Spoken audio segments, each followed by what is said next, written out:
Guys welcome back my channel Arshdeep blogger. तो आज का हमारा टॉपिक है chapter 8 the making of the national movement 1870s 1947। सो इसके बारे में मैंने थोड़ा सा आपको पिछले सेक्शन में बता चुकी हूँ। वो आपको मेरे डिस्क्रिप्शन बॉक्स में मिल जाएगा। मैंने लिंक दिया हुआ है। और आज जहाँ तक हमने पढ़ लिया तो उसके बाद हमारा एक टॉपिक बचा था, पेज नंबर 99 का है। वो टॉपिक है the advent of Mahatma Gandhi. ये वाला है वो।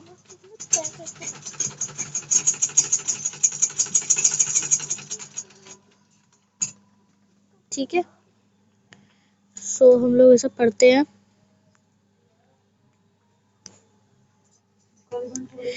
In these circumstances that Mahatma Gandhi emerged as a mass leader. So इसमें क्या है, इसमें बताया गया है कि ये जो महात्मा गांधी का जो आगमन के बारे में इसे बताया गया है। एज यू महात्मा गांधी के आगमन के बारे में बताया गया है इसमें। As you may know, Gandhi ji, aged 46, arrived in India in 1915 from South Africa. जैसे कि आप लोग जानते हैं कि ये जो गांधी जी थे वो 46 की एज में 1915 में साउथ अफ्रीका से इंडिया आए थे। ये सब आप लोग जानते होंगे। Having lead Indians in that country in non-violent marches against racist restriction, he always a respected leader known internationally. वो इंटरनेशनली एक बहुत ही ज़्यादा रिस्पेक्टेड लीडर थे। और वो उन्होंने एक लीड मतलब एक आंदोलन किया था, एक अहिंसक आंदोलन किया था रेजिस्ट रिस्ट्रिक्शन के ऊपर। मतलब रेजिस्ट रिस्ट्रिक्शन का मतलब होता है नस्लबंद गमंदिया। ठीक है, इसके बारे में उन्होंने एक आंदोलन चलाया था कि पाबंदियों के बारे में, ये नस्लबंद पाबंदियों के बारे में उन्होंने एक आंदोलन किया था। He was already a respected leader non international. जैसे कि मैंने आपको बताया, वो हमेशा ही एक रिस्पेक्टेड लीडर रहे हैं इंटरनेशनली।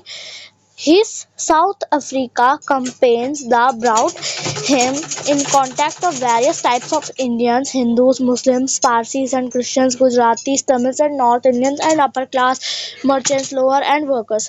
उनकी बहुत सारे लोगों से जो साउथ अफ्रीका में जो इंडियंस थे, उन जैसे कि हिंदू, मुस्लिम, पारसी और क्रिश्चियन, गुजराती, तमिल और नॉर्थ इंडियन जो लोग थे, और ये जो अपर क्लास के मर्चेंट्स थे, मर्चेंट्स मीन्स व्यापारी थे, और लॉयर और वर्कर्स जो थे, उन सभी से उनकी जान पहचान बहुत ज़्यादा थी। इसीलिए समझ में आ रहा है कि वो वहाँ उस टाइम पे बहुत ज़्यादा, जैसे कि सभी लोग बहुत अच्छे लीडर थे, सभी लोग उन्हें जानते थे, बहुत ज़्यादा उनकी पहचान थी।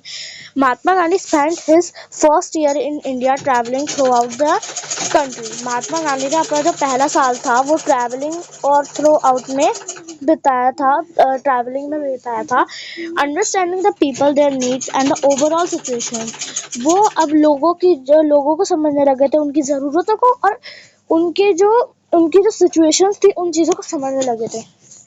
His earliest interventions were in local movements in Champaran, Kheda and Ahmedabad, where he come into contact with Rajendra Prasad and यहाँ पे है Ahmedabad, where he come into contact with Rajendra Prasad and Vallabhbhai Patel.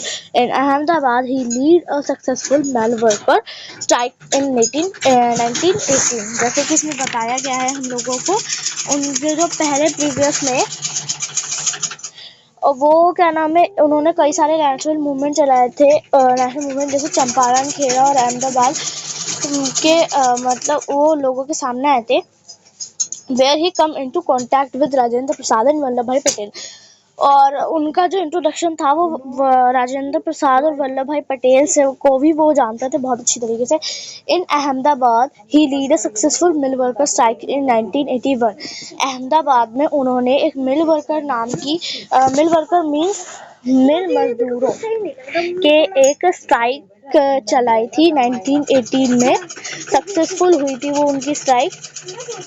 Late us now focus in some details on the movements organised between 1919 and 1992।